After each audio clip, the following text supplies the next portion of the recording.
Ganda tingnan oh, ayan oh. Kitang kita mo. Lalo na dun. So, hintayin natin mawala yung fog para makita natin ang buo niyan. Ganda dyan eh.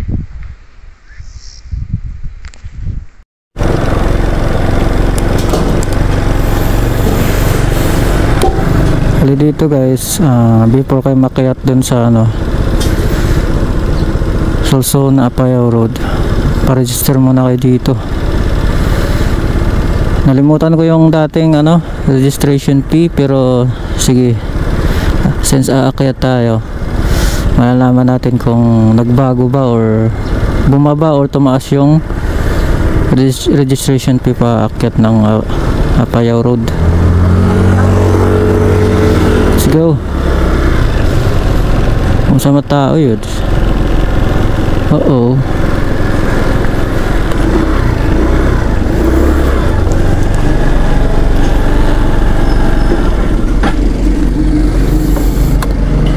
Open.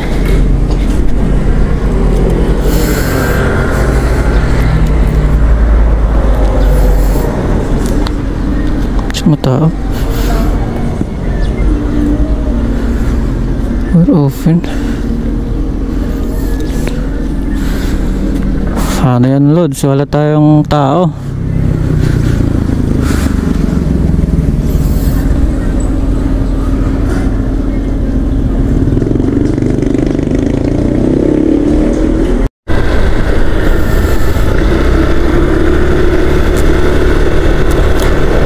Kaya na natin pumasok dun. Wala kasing tao dong alam ko dun dati magbabayad ng entrance fee packet ng Solsona Apayao. Kaso wala naman tao dun. So try natin.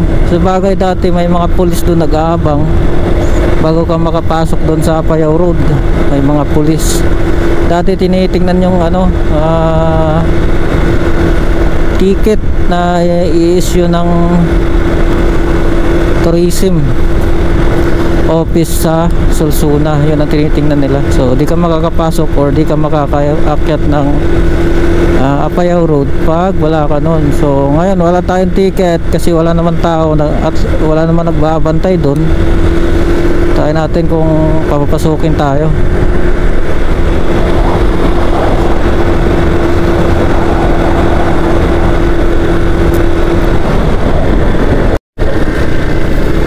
Medyo matagal-tagal na rin na hindi tayo nakakyat ng hindi ako nakakyat ng Solsona.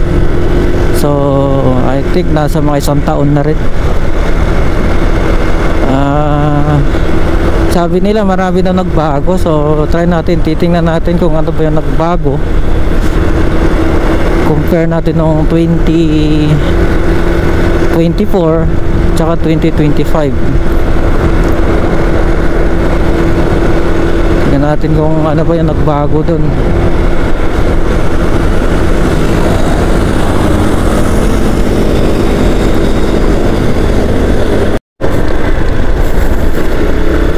Ito yung checkpoint. So dito tine-check nila yung ticket mo kung nakabayad ka ba dun sa baba.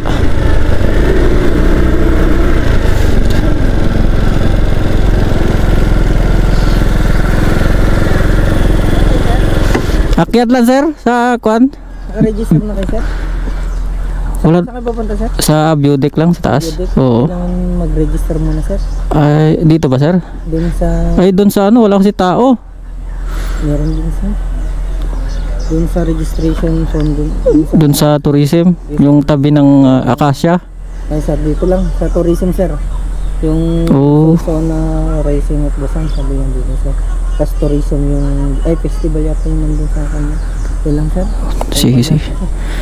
Subli na ka rin. Talaga na lang sir, need kasi na mag-register. Oo, sige sir. In case of emergency sir. Sige.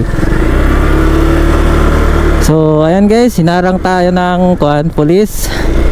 Yung officer dito, kailangan talaga daw mag-register. So babalik tayo doon sa tourism office ng Sulsona, magpa-register tayo. Yan nga, kanina walang tao eh. Dapat sana kahit may karelyebo man. So ayan, kita-kits ulit tayo doon. Ayan, may tao na guys. Kanina nung pumunta dito walang tao eh. May entrance fee pala, ma'am. Hinarang ako ng pulis doon eh. Ha?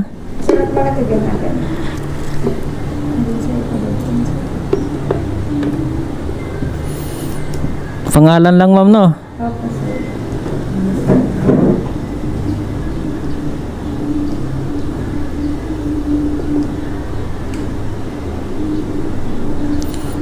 Tapos address.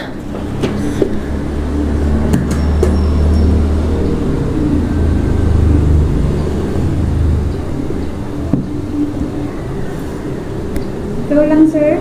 Ako lang, ma'am.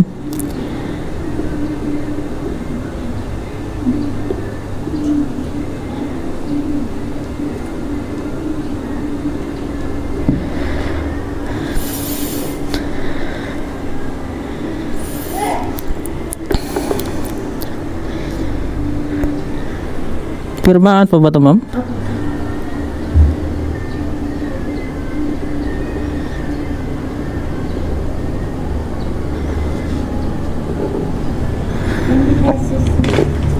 Magkano po? 20 pesos. So bali guys, yung payment is 20 pesos daw kada isang tao, adult.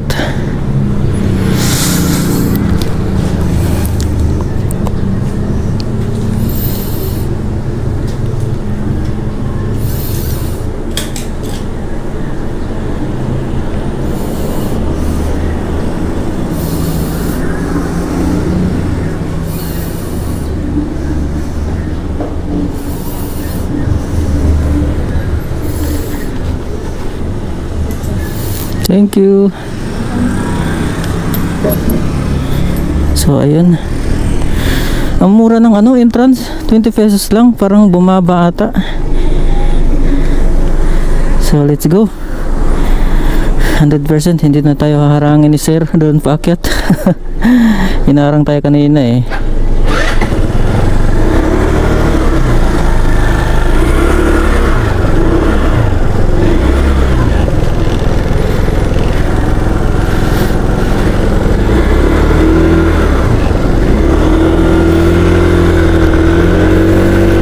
Go Apayao Road.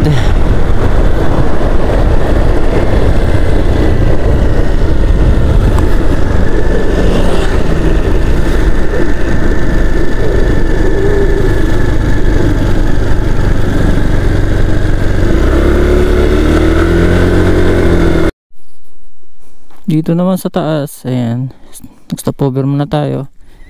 So doon tayo galing, yan o. Doon tayo galing sa baba. So mula dito makikita mo yung buong bayan ng Sulsona, yan o. Pati na I think ban na atang part na dyan, doon part. So kitang kita o. Ang ganda tingnan.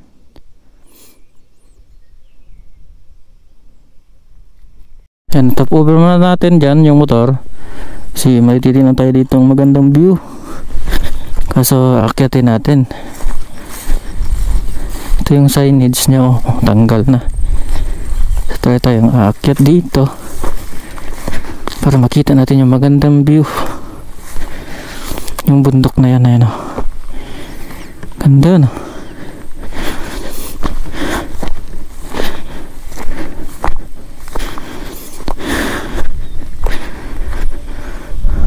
Ang ganda.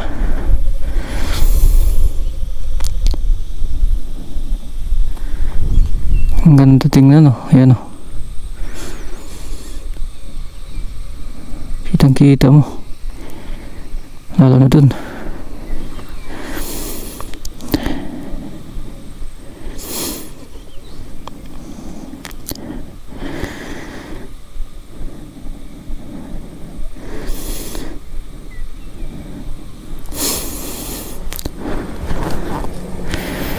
Ganda tingnan.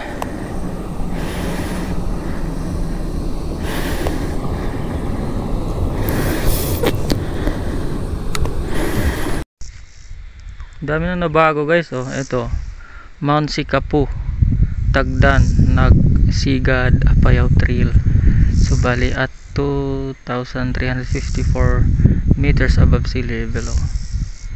So ito yung guide nila dito. Ayan oh. Apayao Trail, Butaw, Kalanasan. So dati wala ito. Ayan, pwede din pala mag-camping dito. Kasi may drawing na camp. Ayan. Ano yung pangalan? Basta, camping. Yun. So, try natin i-check dito. Taas.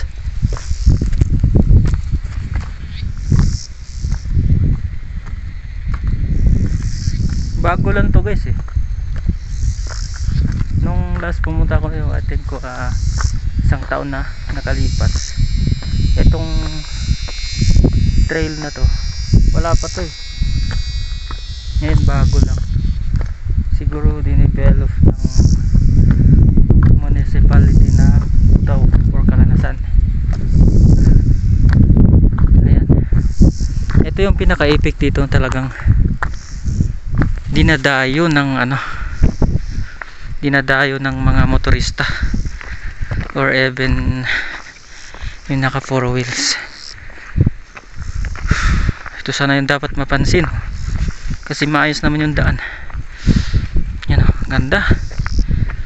Kita nyo yan? Napakaganda.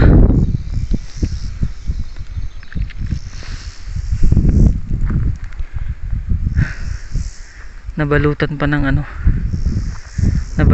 ng fog. Sulit to. Ang ganda.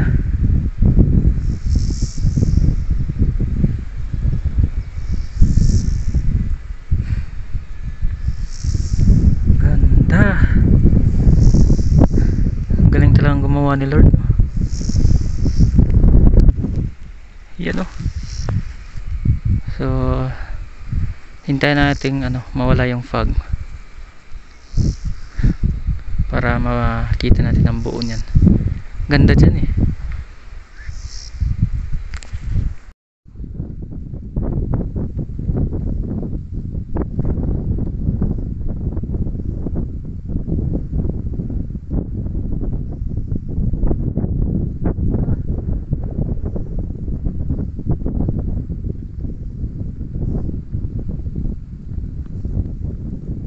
Ito yung mga view na gustong gusto ko talaga. Yan, parang mga 30 minutes na ako dito nakatambay, pero